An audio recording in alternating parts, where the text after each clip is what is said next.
তুকাজ্জিবান। হে বান্দাদের মানুষ, তোমরা কোন কোন নিয়ামত অস্বীকার করো? আল্লাহ রাব্বুল আলামিন আমাদেরকে যা দিয়েছেন সবই নিয়ামত। এই নিয়ামত তো বলতে কোন কোন নিয়ামত অস্বীকার করবো, অর্থাৎ আমরা আল্লাহ রাব্বুল আলামিনের নিয়ামতকে অস্বীকার করতে পারবো না।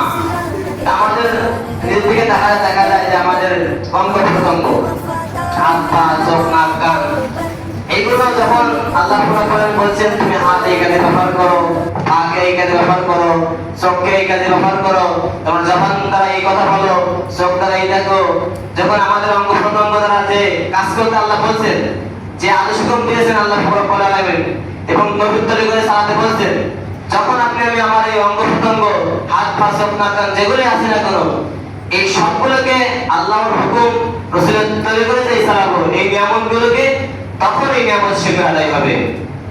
আপনি আমি এইগুলোকে অঙ্গ প্রত্যঙ্গ হাত পা চোখ কান নাক এই নিয়ামতগুলোকে আল্লাহর আদেশ হুকুম